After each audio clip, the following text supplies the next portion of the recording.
ತಪಸ್ಸು ಕಾಲದ 2ನೆಯ ವಾರ, ಸೋಮವಾರ. ಪ್ರವಾದಿ ದಾನಿಯೇಲನ ಗ್ರಂಥದಿಂದ ವಾಚನ. ಅಧ್ಯಾಯ 9, ವಾಕ್ಯಗಳು 4ರಿಂದ 10. ಹೇ ಸರ್ವೇಶ್ವರ, ಮಹೋನ್ನತರೂ ಭಯಭಕ್ತಿಗೆ ಪಾತ್ರರೂ ಆದ ದೇವರೇ, ನಿಮ್ಮನ್ನು ಪ್ರೀತಿಸಿ ನಿಮ್ಮ ಆಜ್ಞೆಗಳನ್ನು ಅನುಸರಿಸುವವರಿಗೆ ನೀವು ಮಾಡಿದ ವಾಗ್ದಾನಗಳನ್ನು ಪ್ರೀತಿಯಿಂದ ನೆರವೇರಿಸುತ್ತೀರಿ. ನಾವು ಪಾಪಾರಾಧನೆಗಳನ್ನು ಮಾಡಿ ಕೆಟ್ಟವರಾಗಿ ನಡೆದಿದ್ದೇವೆ. ನಿಮಗೆ ವಿರುದ್ಧ ತಿರುಗಿ ಬಿದ್ದು ನಿಮ್ಮ ಆಜ್ಞೆಗಳನ್ನು ತೊರೆದು ಬಿಟ್ಟಿದ್ದೇವೆ. ಅರಸರಿಗೆ, ಒಡೆಯರಿಗೆ, ಹಿರಿಯರಿಗೆ ಹಾಗೂ ಜನಸಾಮಾನ್ಯರಿಗೆ ನಿಮ್ಮ ದಾಸರಾದ ಪ್ರವಾದಿಗಳು ನಿಮ್ಮ ಹೆಸರಿನಲ್ಲಿ ನುಡಿದ ಮಾತುಗಳಿಗೆ ನಾವು ಕಿವಿಗೊಡಲೇ ಇಲ್ಲ. ಸರ್ವೇಶ್ವರ, ನೀವು ಸತ್ಯ ಸ್ವರೂಪಿ, ನಾವು ಲಜ್ಜೆಗೆಟ್ಟವರು. ಹೌದು, ಯಹೂದ್ಯರು ಹಾಗೂ ಜೆರುಸಲೇಮಿನ ನಿವಾಸಿಗಳು ಈಗಾಗಲೇ ನಿಮಗೆ ವಿರುದ್ಧ ಮಾಡಿದ ದ್ರೋಹದ ನಿಮಿತ್ತ ನಿಮ್ಮಿಂದ ದೇಶ ವಿದೇಶಗಳಿಗೆ ತಳ್ಳಲ್ಪಟ್ಟಿದ್ದಾರೆ.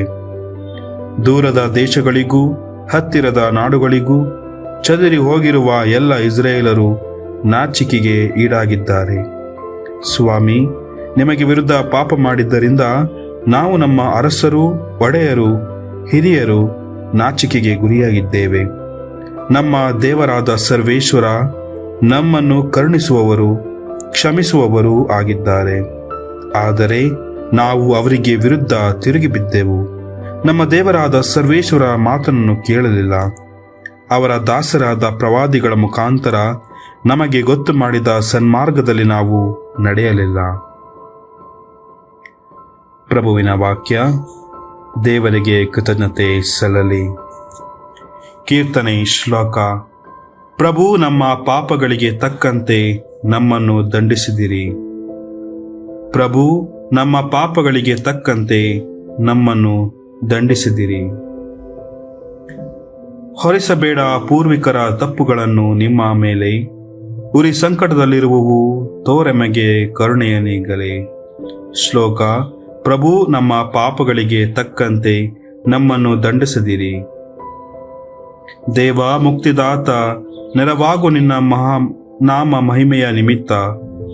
ಪಾಪಗಳನ್ನು ಅಳಿಸಿ ನಮ್ಮನ್ನುದ್ಧರಿಸು ನಿನ್ನ ನಾಮದ ಪ್ರಯುಕ್ತ. ಶ್ಲೋಕ. ಪ್ರಭು, ನಮ್ಮ ಪಾಪಗಳಿಗೆ ತಕ್ಕಂತೆ ನಮ್ಮನ್ನು ದಂಡಿಸಿದಿರಿ. ಸೆರೆ ಹೋಗಿರುವವರ ನರಳಾಟಕ್ಕೆ ಕಿವಿಗೊಡು ನೀನು. ನಿನ್ನ ಶಕ್ತಿ ಕಾದಿಡಲಿ ಸಾವಿಗೀಡದಿರುವ ಅವರನ್ನು. ಆಗ ಸಲ್ಲಿಸುವೆವು ಸದಾಕಾಲ ಕೃತಜ್ಞತೆಯನ್ನು ನಿನಗೆ, ಸ್ಮರಿಸುವೆವು ನಿನ್ನ ಮಹಿಮೆಯನ್ನು ತಲಾಂತರದವರೆಗೆ. ಹೇ ದೇವ, ನಾವು ನಿನ್ನ ಪ್ರಜೆ, ನೀ ಪಾಲಿಸುವ ಮಂದೆ. ಶ್ಲೋಕ. ಪ್ರಭು, ನಮ್ಮ ಪಾಪಗಳಿಗೆ ತಕ್ಕಂತೆ ನಮ್ಮನ್ನು ದಂಡಿಸದಿರಿ. ಸಂತ ಲೂಕನು ಬರೆದ ಶುಭ ಸಂದೇಶದಿಂದ ವಾಚನ. ಅಧ್ಯಾಯ 6, ವಾಕ್ಯಗಳು 36ರಿಂದ 38. ಆ ಕಾಲದಲ್ಲಿ ಯೇಸು ತಮ್ಮ ಶಿಷ್ಯರಿಗೆ ಹೀಗೆಂದರು: ನಿಮ್ಮ ತಂದೆಯಾದ ದೇವರಂತೆ ನೀವು ದಯಾವಂತರಾಗಿರಿ.